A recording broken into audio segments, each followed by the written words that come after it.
हम लोग अपना डिस्कशन एक एक्चुअली ऐसे सेक्शन से स्टार्ट कर रहे हैं जो कि हमारे ऑप्टिकल एक्टिविटी के पॉइंट्स में कायरल कंपाउंड्स के पॉइंट में एक फोर्थ पॉइंट, प्रोबेबली शायद यही नंबर था, फोर्थ पॉइंट था।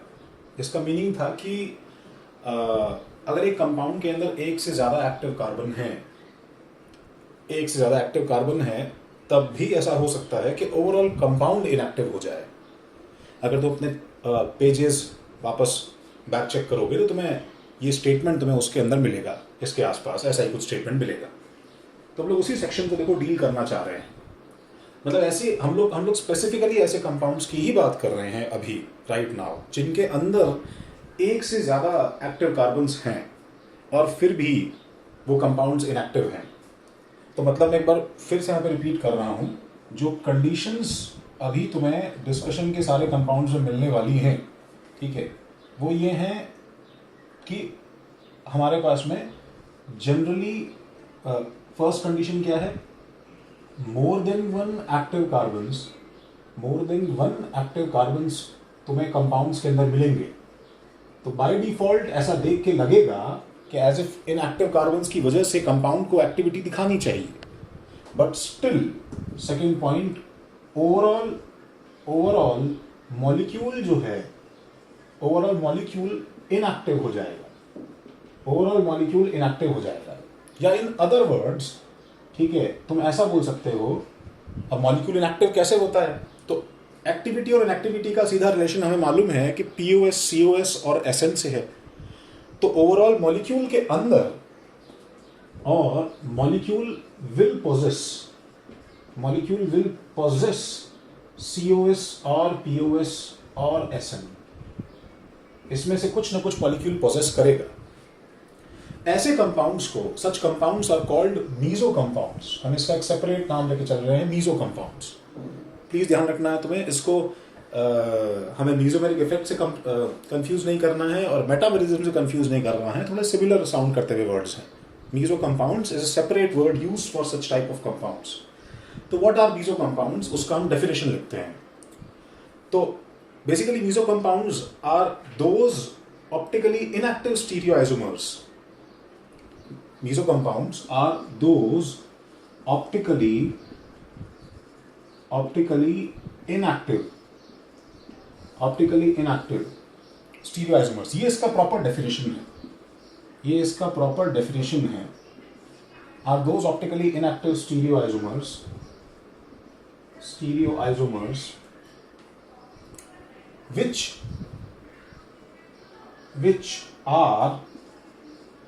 from a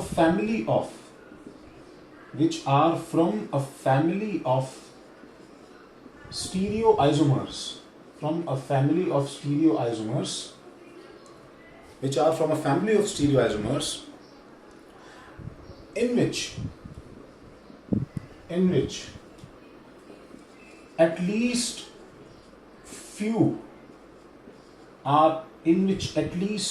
dash are active।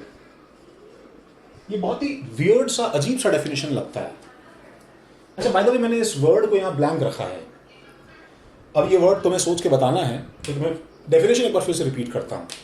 वो ये बोल रहा है कि ये मीजो कंपाउंड्स, क्योंकि मीजो कंपाउंड्स ओवरऑल खुद इनएक्टिव रहने वाले हैं, तो ये वो ऑप्टिकली इनएक्टिव स्टीरियोआइसोमर्स हैं जो एक ऐसी फैमिली ऑफ स्टीरियोआइसोमर्स को बिलोंग करते हैं। मतलब अगर तुम इसी स्ट्रक्चरल फॉर्मूले के सारे स्टीरियोआइसोमर्स ड्रॉ करोगे तो उसमें एक कंडीशन जरूरी है कि उसमें कोई ना कोई कम से कम एक कंपाउंड जरूर एक्टिव होना चाहिए। इन विच, ठीक है, at least some must be active. ठीक है, at least some must be active. ठीक है, अच्छा, जब मैं बोलता हूं कि at least some must be active, ठीक है, तो इस सम का नंबर कितना होगा? बोलो, कम से कम कितने एक्टिव आइसोमर्स हो सकते हैं? अब कम से कम तो तुम आंसर इसका एक दे सकते हो, लेकिन ये बात हमें पता है कि अगर सम आर एक्टिव में अगर एक एक्टिव कंपाउंड है, इसका मतलब एक बात तय है कि फिर उसका मिरर इमेज जो होगा वो डेफिनेटली वो भी एक्टिव होगा, क्योंकि उसका ऑप्टिकल रोटेशन उसका उल्टा होगा। तो बाय डिफॉल्ट ये नंबर जो सम है ये ऑटोमेटिकली 2 निकल के हो जाता है। कम से कम ये नंबर 2 तो रहेगा ही। इनफैक्ट ये नंबर हमेशा इवन नंबर ही रहेगा। अगर एक एक्टिव है तो उसका मिरर इमेज दूसरा एक्टिव होगा ही, तो या तो 2 कंपाउंड्स एक्टिव होंगे with equal and opposite rotation, या फिर 4 कंपाउंड एक्टिव होंगे with equal and opposite rotation and so on. कुछ ऐसा सिस्टम बनने वाला है। तो ये डेफिनेशन और जो ऊपर 2 पॉइंट्स लिखे हैं, क्या ये दोनों सेम चीज हैं? क्या इनका मतलब यही निकलता है? शायद अभी ये सेम नहीं लग रहा, तो हम सिर्फ और आगे डिस्कस करते हैं। तो तुम इसे जल्दी से कॉपी कर लो, मैं पूरा रैप कर रहा हूं। And okay,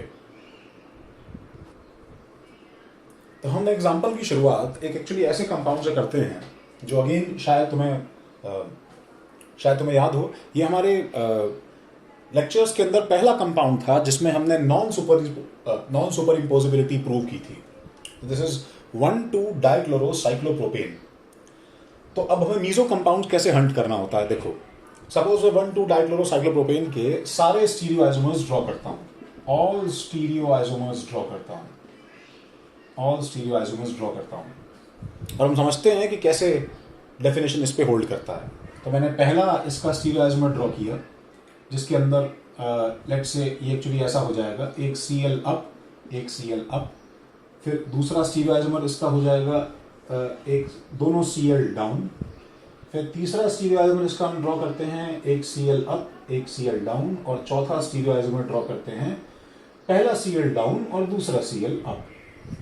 in 4 stereo isomers में हमें मालूम है कि ये दोनों मिरर इमेजेस हैं, ये दोनों मिरर इमेजेस हैं, ये दोनों मिरर इमेजेस हैं, और ये दोनों मिरर इमेजेस हैं।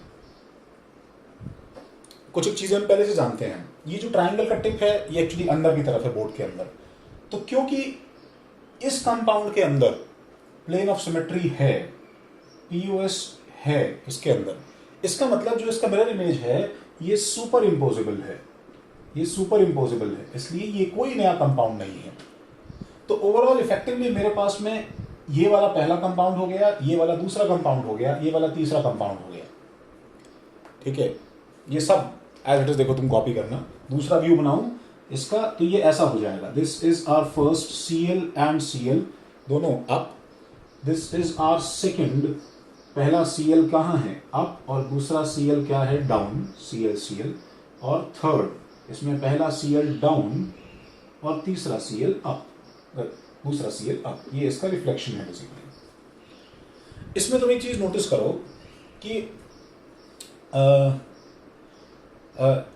मीजो कंपाउंड किसे बोला जाए, क्योंकि ये वाला कंपाउंड एक्टिव है, यस, ये वाला कंपाउंड भी एक्टिव है, यस। इनफैक्ट इसका specific rotation alpha, let's say assume करते हैं अगर प्लस 13.5 डिग्रीज होगा तो इसका अल्फा जो है माइनस 13.5 डिग्रीज होगा, बिकॉज ये दोनों एंटियोमर्स हैं। तो दिस पर्टिकुलर कंपाउंड जिसका अल्फा क्या है बताओ, 0 है, ये कंपाउंड इनएक्टिव है, हम इस कंपाउंड को बोलते हैं meso compound. This is actually called a meso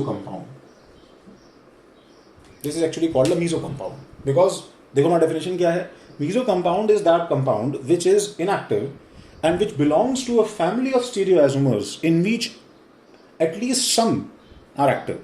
तो कम से कम इसमें 2 एक्टिव हैं और ये इनएक्टिव है। एक बार जल्दी से इसे कॉपी करो,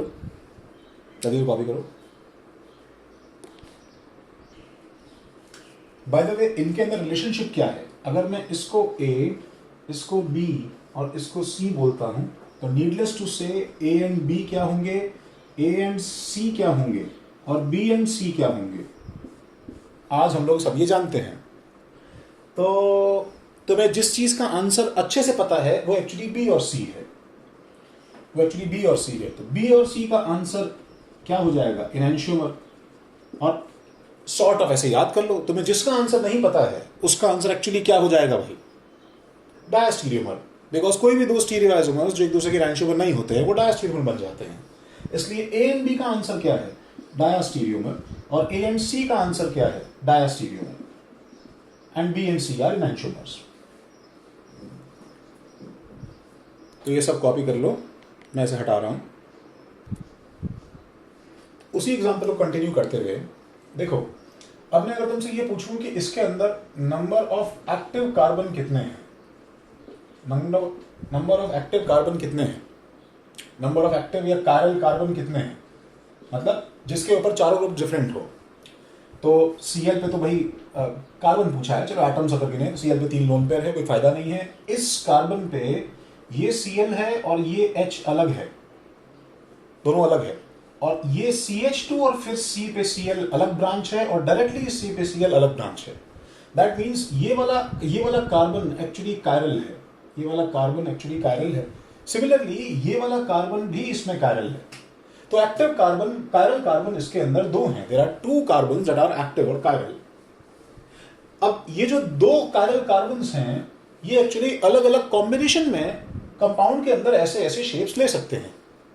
इसमें से सिर्फ यही कंपाउंड है, only this is the compound, जिसके अंदर क्या है, बाई चांस ऐसा हो गया कि इसके अंदर प्लेन ऑफ सिमेट्री आ गई, तो अब इसका मतलब एक्टिव कार्बन है और फिर भी ओवरऑल कंपाउंड इनएक्टिव है। तो इसका देखो कंक्लूजन हम लोग ये निकालते हैं कि लाइट इसने भी रोटेट की होगी, लाइट इसने भी रोटेट की होगी, मतलब इस कार्बन के अबाउट लाइट रोटेशन हुआ होगा, बिकॉज चारों पार्ट्स इसके अलग अलग हैं।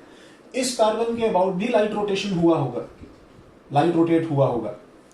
बट प्लेन ऑफ सिमेट्री की वजह से, रिफ्लेक्शन होने की वजह से, बिकॉज जो रिफ्लेक्शन, ये दोनों कंपाउंड्स एक दूसरे के बाहर हैं, ठीक है, इंटर कंपाउंड रिफ्लेक्शन है, वो इसमें इंट्रा रिफ्लेक्शन आ गया है। इसका मतलब इस कंपाउंड के अंदर इंटरनली कुछ ऐसा हुआ है कि एक हाफ ने जो भी कुछ रोटेशन किया +10 का, दूसरे हाफ ने वो एग्जैक्टली -10 कैंसिल कर दिया, एग्जैक्टली -10 कैंसिल कर दिया, ठीक है। ऐसे कंपाउंड्स को हम लोग मीजो बुलाते हैं, ठीक है। तो जनरली इन कंपाउंड्स में क्या होता है, जनरली मीजो कंपाउंड्स के अंदर क्या होता है, मीजो कंपाउंड्स किस चीज से कैरेक्टराइज होते हैं, मीजो कंपाउंड्स है, ठीक है, मीजो कंपाउंड्स है, इसमें क्या लिख सकते हैं, 2 और मोर स्टीरियोजेनिक सेंटर्स इनके अंदर प्रेजेंट होते हैं। 2 और मोर स्टीरियोजेनिक सेंटर्स, 2 या 2 से ज्यादा भी हो सकते हैं, हैव 2 और मोर स्टीरियोजेनिक सेंटर्स, 2 और मोर स्टीरियोजेनिक सेंटर्स इसमें प्रेजेंट होते हैं, ठीक है। डेफिनेशन आज भी वही है हमारा, ऐसी फैमिली को बिलोंग करने वाला कंपाउंड, बट ये कुछ एक्स्ट्रा पॉइंट्स हैं जिससे हम लोग उसे तुरंत पकड़ सकते हैं। 2 और मोर स्टीरियोजेनिक सेंटर्स हमारे पास में रहेंगे, ठीक है, बट इसके अलावा, but due to presence of POS और COS, POS और COS के प्रेजेंस की वजह से, POS और COS की प्रेजेंस होने की वजह से the connectivity of two active carbons, the connectivity of two active carbons is exactly opposite या reflective. So they completely cancel। मैं थोड़ा सा, ठीक है, अपोजिट और रिफ्लेक्टिव मैं थोड़ा सा ऊपर लाया हूं, ठीक है, इज एग्जैक्टली अपोजिट और reflective, so they internally cancel each other's rotation. They internally cancel each other's rotation. This is often called internal compensation. मतलब meso compounds are actually famous for this term. Meso compounds are characterized by this term internal compensation. 2 चीजों ने molecule के अंदर एक दूसरे को क्या किया है, कैंसिल कर दिया है, ठीक है। इसलिए ओवरऑल मॉलिक्यूल क्या बन जाएगा, अकायरल, ओवरऑल मॉलिक्यूल अकायरल बन जाएगा, ठीक है। हमें ध्यान रखना है, ये स्टेटमेंट बहुत ही सिंपल वेज में देखो ऐसे पुट किया जाता है कि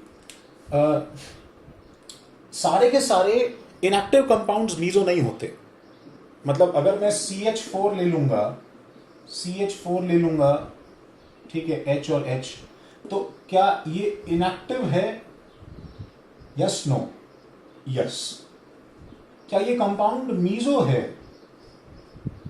मैं साइक्लोप्रोपेन ले लूंगा, तो क्या ये इनएक्टिव है? क्या ये मीजो है? और मैं सपोज अभी जो मैंने कंपाउंड लिया यहां बोर्ड पे देखो, मैं ये ले लूंगा, Cl ऊपर Cl ऊपर, तो क्या ये इनएक्टिव है और मीजो है? ठीक है, क्या ये इनएक्टिव है और मीजो है? तो क्या ये इनएक्टिव है? यस। क्या ये मीजो है? नो। क्या ये इनएक्टिव है? साइक्लोप्रोपेन? यस। क्या ये मीजो है? हम कैसे बता रहे हैं? वी हैव टू फाइंड, फिर से रिपीट कर रहा हूं कि सिर्फ पीओएस सीओएस होना मीजो नहीं है। वी हैव टू फाइंड, दो तरीके हैं देखने के। देखो, या तो तुम ऐसे सोचो, क्या इसके अंदर एक से ज्यादा कायरल कार्बन है, एक से ज्यादा कायरल कार्बन हो ताकि इंटरनली कॉम्पेंसेशन हो रहा हो, तो उसे हम मीजो बोलेंगे। तो इसके अंदर कोई कायरल कार्बन ही नहीं है, तो इसमें कुछ मीजो होने का पॉइंट ही नहीं उठता। या तुम दूसरा तरीका ये है सोचने का कि सोचो कि क्या इसका कोई स्टीरियो आइसोमर और पॉसिबल है, और कोई स्टीरियो आइसोमर इसी स्ट्रक्चर का जो कि एक्टिविटी दिखाता हो, जहां पे वो चीज एक्टिव बनती हो, तो वैसा कुछ केस इसमें पॉसिबल ही नहीं है। वैसा कुछ केस पॉसिबल नहीं है। This is meso? No. This is, and this is inactive? Yes. This is meso? Yes. This is meso? Yes. तो all meso compounds are inactive, but all inactive compounds are not meso. Inactive compounds are not meso. तुम feel लेने के लिए ऐसा कुछ सोच सकते हो कि जैसे मेरे पास एक ऑब्जेक्ट है, ये मूव नहीं कर रहा है। If it is not moving, ठीक है, तो इसमें दो केस हैं, या तो इसके ऊपर कुछ लग ही नहीं रहा है फोर्स, और या फिर इसके ऊपर अपोजिट डायरेक्शन में इक्वल एंड सेम मैग्नीट्यूड का फोर्स लगाया जा रहा है। तो ये दो केसेस हम डिस्कस करना चाह रहे हैं। जब कुछ फोर्स ही नहीं लग रहा है तो ये दो केसेस ये वाले हैं। जब इक्वल एंड अपोजिट फोर्स लग रहा है तो भी आउटकम हमें सेम दिखाई देगा, वैसा कोई इसमें लाइट का मूवमेंट, कोई लाइट का रोटेशन नहीं होगा, बट एक्चुअली वो इक्वली कैंसिल होने की वजह से जीरो हो गया है। तो ये मीजो में और नॉर्मल मीजो इनएक्टिव कंपाउंड्स में, नॉर्मल इनएक्टिव कंपाउंड्स में डिफरेंस है। इसी में देखो एक और केस होता है, मैं इसको सब कुछ मैं रब कर रहा हूं। तो इसके अंदर एक दूसरा केस होता है, ठीक है, वो है the case of external compensation. The case of external compensation. अब ये क्या है एक्सटर्नल कंपेंसेशन? तो शायद तुम इसे सोच के गेस कर सकते हो मैं क्या करने वाला हूं। ये भी एक तरीका है सॉल्यूशंस के इनएक्टिव हो जाने का। The case of external compensation, ठीक है, इसका नाम है racemic mixture. Racemic mixture, racemic mixture.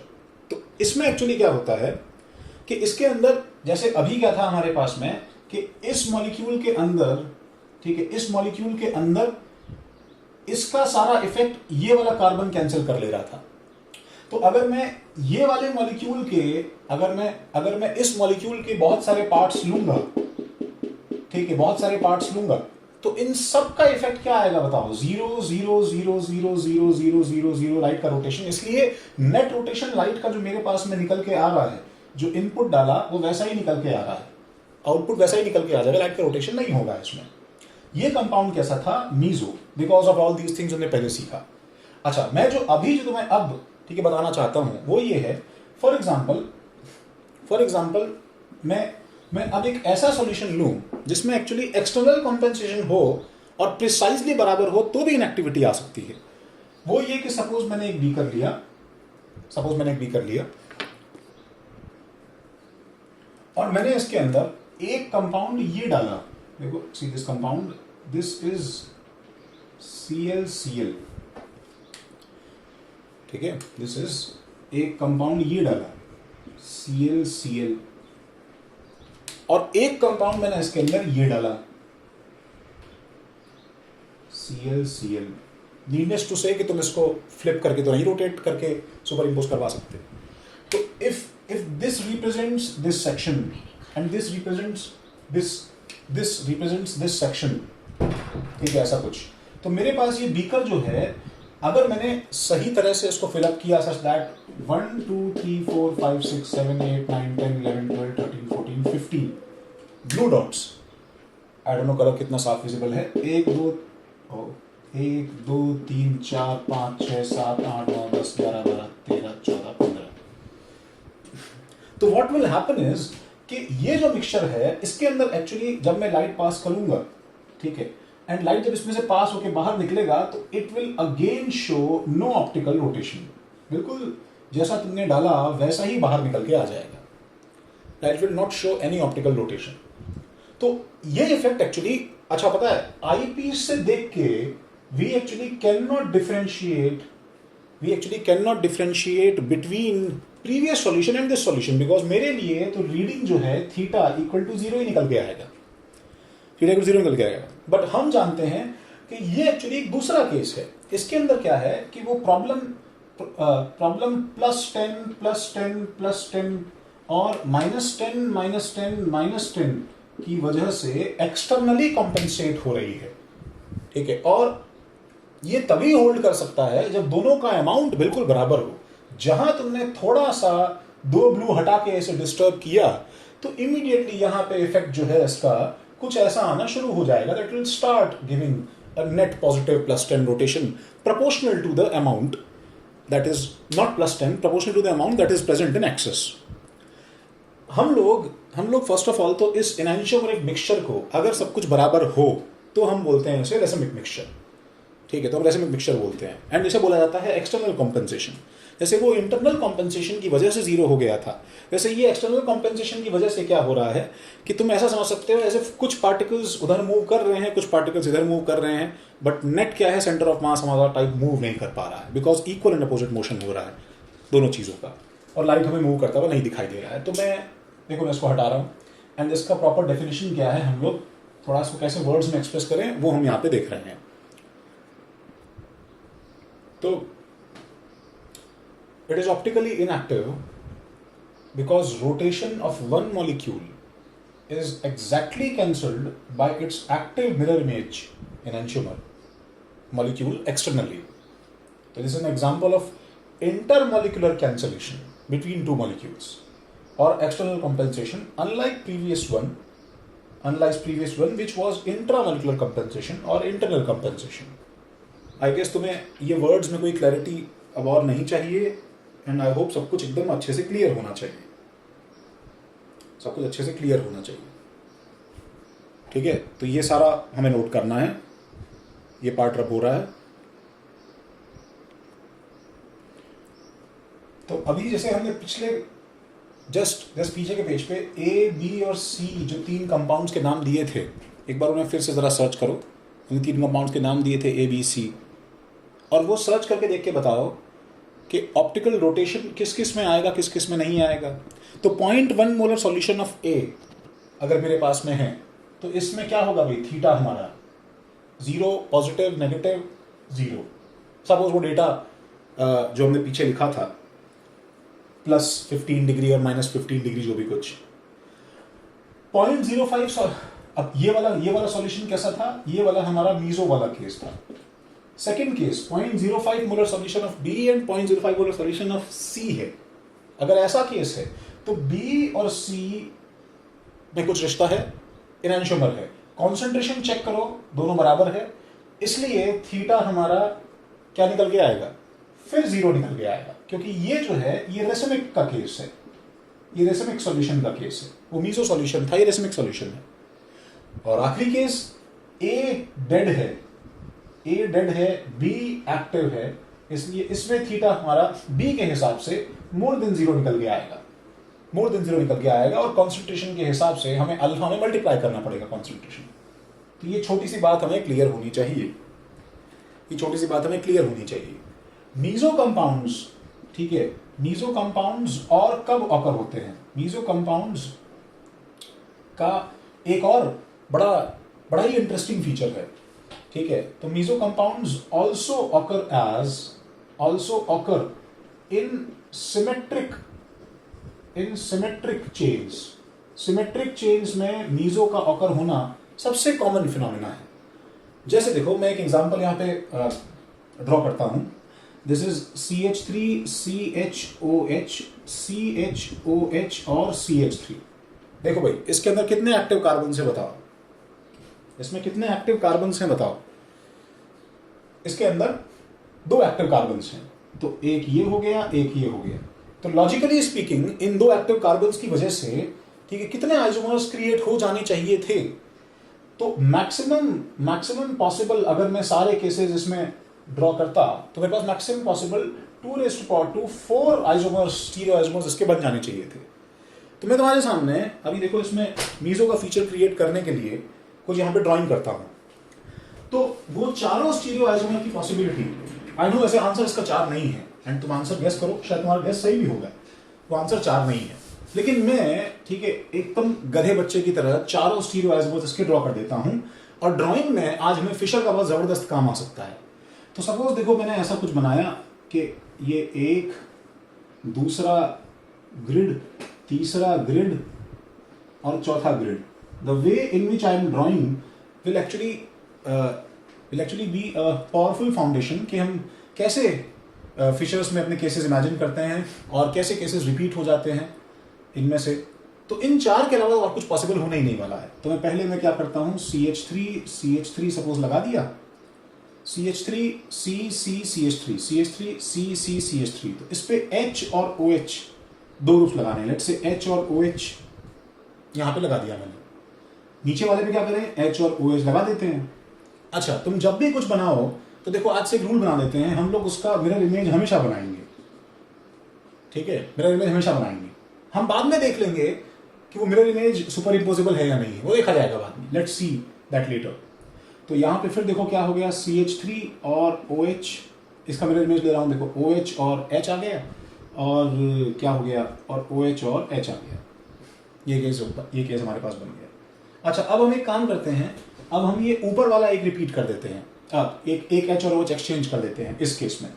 तो CH3, तो एक OH इधर और H इधर, लेकिन नीचे वाला सेम रखते हैं, H और OH, CH3। और आखिरी वाले में क्या करें भाई, उसके अंदर क्या करते हैं, ये ऊपर वाला सेम रखते हैं, CH3 H और OH, और नीचे वाले को एक फ्लिप कर देते हैं, तो ये हो जाएगा OH और H और CH3। तुम देखो कि हम इसका मिरर इमेज बनाने जा रहे थे, बट बाई चांस ये डिफॉल्ट ही मिरर इमेज बन गया।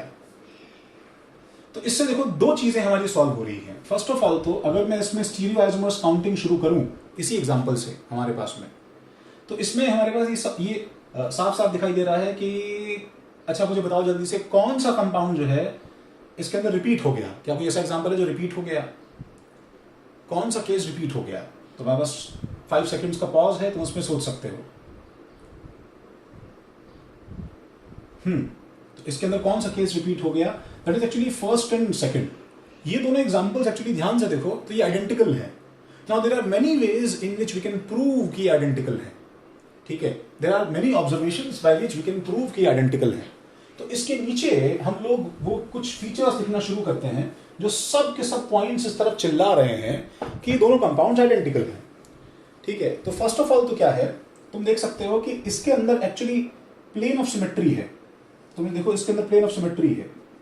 ठीक है, ये मॉलिक्यूल अपने आप में एक्चुअली एक पीओएस पॉजेस करता है। ये मॉलिक्यूल एक पीओएस पॉजेस करता है। तो इसी के नीचे देखो नोट करना शुरू करते हैं हम लोग, ठीक है, कि प्लेन ऑफ सिमेट्री इसके अंदर है, इसलिए ये कंपाउंड क्या है बताओ, इनएक्टिव है, इसलिए कंपाउंड इनएक्टिव है। जैसे इसके नीचे लिख लो, ठीक है, प्लेन ऑफ सिमेट्री है इसलिए कंपाउंड इनएक्टिव है, इसलिए कंपाउंड इनएक्टिव है।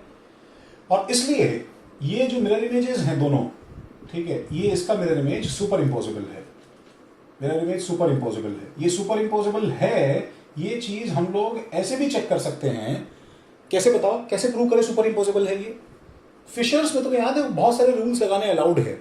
उसमें से एक रूल है कि अगर तुम इस कंपाउंड को, अगर तुम सेकेंड कंपाउंड को 180 डिग्री से रोटेट करोगे, डबल फिशर को 180 डिग्री रोटेट करोगे, ये जो कंपाउंड तुम्हारे सामने भी लगा हुआ है, ठीक है, इसको अगर तुम उठा के बाहर ठीक है, 180 डिग्री रोटेट कर दोगे सिंपली ऐसे, तो वो रोटेट करने से हमारे पास में क्या है, एग्जैक्टली ये चीज़ बन जाएगी, बिल्कुल वो दोनों सेम बन जाएंगे।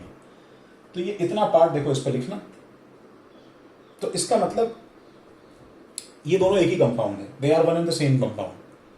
अच्छा, इस पे एक बार आते हैं हम लोग, ठीक है, सेकंड वाले पे। सेकंड वाले में क्या है हमारे पास में, सेकंड वाले पे क्या है भाई हमारे पास में कि अच्छा बच्चे इसके अंदर क्या है, एक रॉन्ग नोशन ले लेते हैं, ठीक है। वो क्या बोलते हैं कि सर देखिए, जैसे आपने अभी प्लेन ऑफ सिमेट्री बताया, वैसे सर मैं भी इसमें चेक करने गया, इसमें प्लेन ऑफ सिमेट्री ये वाला है क्या, नहीं है, ये वाला है क्या, नहीं है, रिफ्लेक्शन नहीं है। लेकिन सर सुनिए, इसमें सर मुझे प्लेन ऑफ सिमेट्री नहीं मिला, सर मुझे इसमें सेंटर ऑफ सिमेट्री मिल गया। ये देखिए सर, एच और OH, एच और OH और CH3 now that is very stupid. You should know that, ये तुम्हें एक्चुअली वार्निंग की तरह कर लेना चाहिए कि फिशर का ओरिएंटेशन ऐसा होता है, ठीक है, कि क्योंकि Fischer is always drawn for कौन सा फॉर्म, कौन सा कन्फर्मर के लिए बनाया जाता है फिशर, इक्लिप्स या स्टैगर्ड, किसके लिए बनाया जाता है फिशर, हमेशा किसके लिए बनाया जाता है, इक्लिप्स या स्टैगर्ड। फिशर हमेशा बनाया जाता है, Fischer is always drawn for eclipse conformer only, सिर्फ इक्लिप्स के लिए बनाया जाता है। इसलिए यू शुड नो दैट तुम जिसे सेंटर ऑफ सिमेट्री बोल रहे हो, एक्चुअली वो कुछ वो ऐसा सिचुएशन है, ठीक है। देखो कुछ ऐसा सिचुएशन है, देखो मेरे पास राइट नाउ अभी ये कंपाउंड है, एग्जैक्टली वही कंपाउंड है जो यहाँ बोर्ड के ऊपर ड्रॉ किया हुआ है, जिसमें ऊपर नीचे के व्हाइट वाले हम लोग क्या समझ सकते हैं, CH3, ये ग्रीन वाले हमारे लिए मान लो कि ये वाला ग्रीन वाला H है, तो ये वाला ऑरेंज वाला OH है, ये ग्रीन इसके इस तरफ H है और ये ऑरेंज के इस तरफ OH है। ना यू शुड नो कि फिशर इक्लिप्स कन्फर्मर के लिए बनाया गया है, दैट मीन्स जब हमारे पास में मॉलिक्यूल एक के पीछे एक रहता है तब के लिए बनाया गया है। तो अब अभी क्या है पता है, फिशर्स के अंदर प्लेन ऑफ सिमेट्री देखना बाई चांस सही हो जाता है। कैसे, अगर मैं ऐसे प्लेन काटता हूँ, ठीक है, तो फिशर के 2 डायमेंशनल ड्राइंग में भी ये प्लेन सही है, इसका रिफ्लेक्शन ये एटलीस्ट पोजीशन इसके रिफ्लेक्शन की ये सही है, ठीक है, पोजीशन इसके रिफ्लेक्शन की ये सही है, OH का रिफ्लेक्शन OH बन गया, H का रिफ्लेक्शन H बन गया। इस केस में क्या है, हमने ऐसे काट के देखा तो रिफ्लेक्शन नहीं आ रहा, तो फिर 2 डायमेंशन में ऐसा लगता है कि ऐसे ये सेंटर ऑफ सिमेट्री है, बट मैं तुम्हें एक बार वार्निंग दे दूं कि ये गलत है।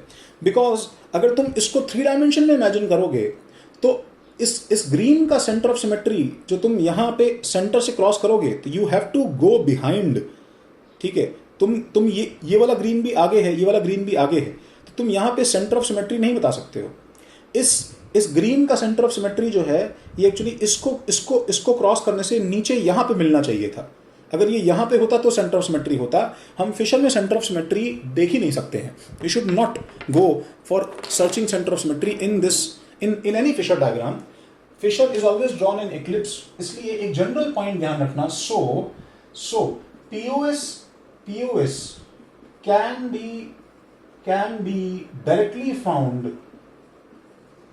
be directly found on Fisher। हम डायरेक्टली फिशर पे POS ढूंढ सकते हैं, बट COS हमें कभी फिशर पे नहीं देखना चाहिए। COS should not be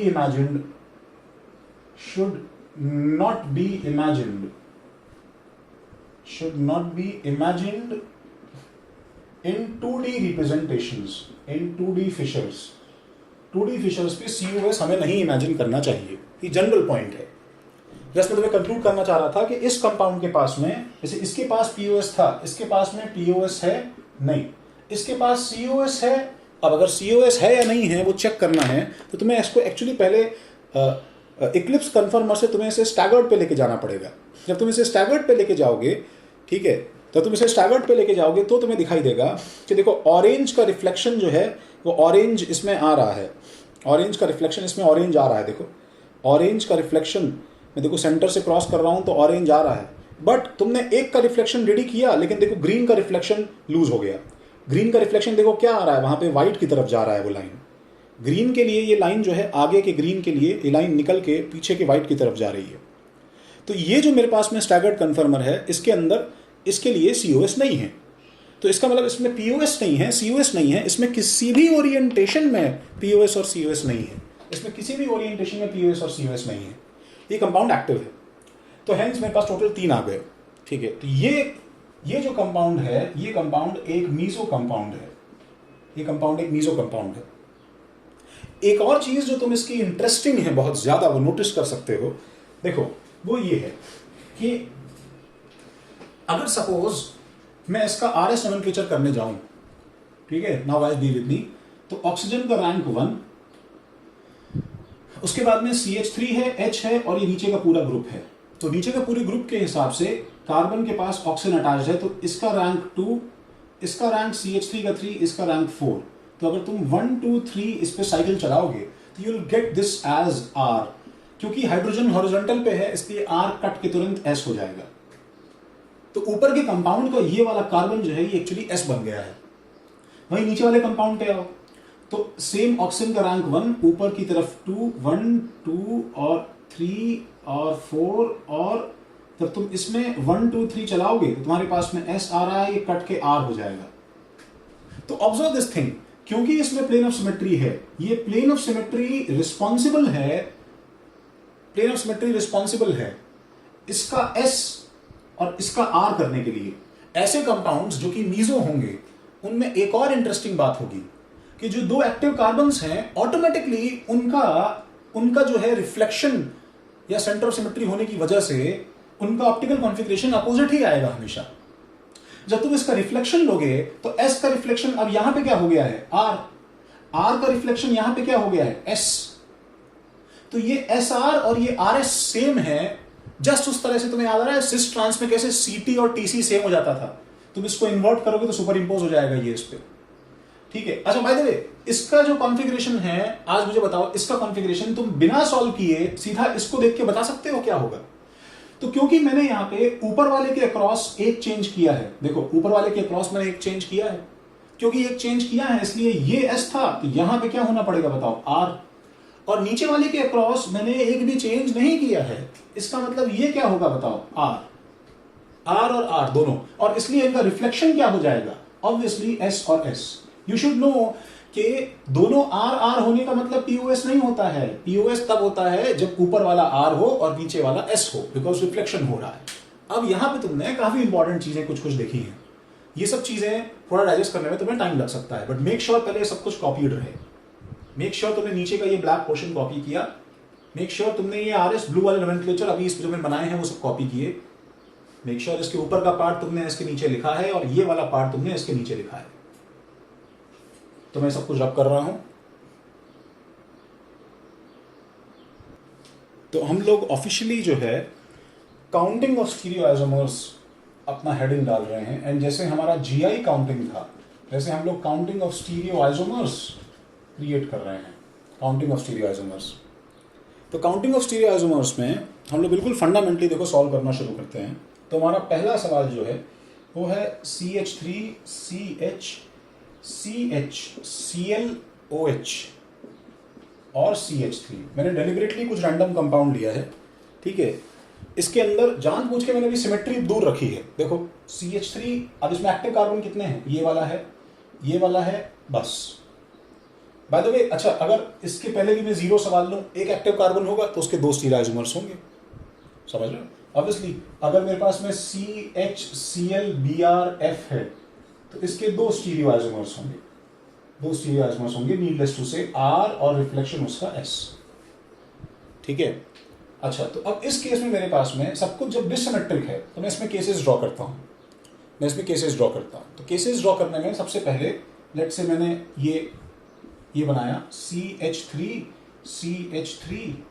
H और Cl और H और OH। एक मिनट, देखो अब अभी हो सकता है मेरे पास में जैसे पिछले केसेस डिस्कशन से तुम्हें याद होगा, यहां पे R यहां पे S आए, अगर आता भी है गाइस, अगर आता भी है तो भी क्या है कि ये एग्जैक्टली OH और Cl सेम नहीं होने की वजह से ये कैंसिल नहीं करेगा, अब ये मीजो नहीं बनने वाला कभी। The optical rotation won't be exactly cancelled, the optical rotation won't be exactly cancelled. तो इसका मतलब क्या है, सपोज ये पहला फिशर है तो मैं सारे कॉम्बिनेशन को क्रिएट कर देता हूं। एक फिशर ये हो गया, एक में इसका तुरंत देखो मिरर इमेज क्रिएट कर देता हूं। मिरर इमेज क्रिएट करना तो भूलो ही मत, CH3 Cl H, जो भी रिपीटेशन होगा हम बाद में हटा देंगे, OH H और CH3।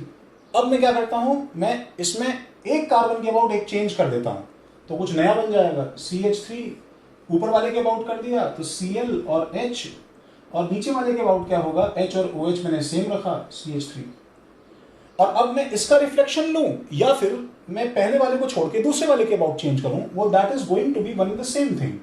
तो मैं इसका रिफ्लेक्शन ले लेता हूं, CH3 H Cl और OH H CH3।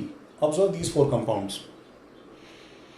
एंड देखो मैं किसी भी मैं इसमें इन दोनों का कॉन्फ़िगरेशन निकाल लेता हूं, तो यू विल फाइंड कि 1 2 3 4 1 2 3 दिस इज एक्चुअली R, सो ये क्या बन जाएगा, S, ऊपर वाला S बन गया है। And 1 2 3 4 1 2 3 this is actually S, तो ये क्या बन गया है, R, SR बन गया है। क्या POS COS है, नहीं, ये एक्टिव है, हाँ ये एक्टिव है, ये एक्टिव है, हाँ ये भी एक्टिव है, ये भी एक्टिव है, ये भी एक्टिव है। अच्छा तुमने एक SR निकाल लिया तो रिफ्लेक्शन के गेम से सारे निकाल दो, देखो क्योंकि ये इसका कंप्लीट रिफ्लेक्शन है, तो S का रिफ्लेक्शन R, R का रिफ्लेक्शन S। क्योंकि इसके अंदर ऊपर वाला बोलो चेंज है कि सेम है, चेंज है कि सेम है, चेंज है, इसलिए क्या हो जाएगा, ये S है तो ऊपर वाला क्या हो जाएगा, R, ये R है तो नीचे वाला क्या हो जाएगा, R, क्योंकि चेंज नहीं है, ये इसका रिफ्लेक्शन है तो क्या बन जाएगा, S S। So we have a situation इसमें A B C D, तो A is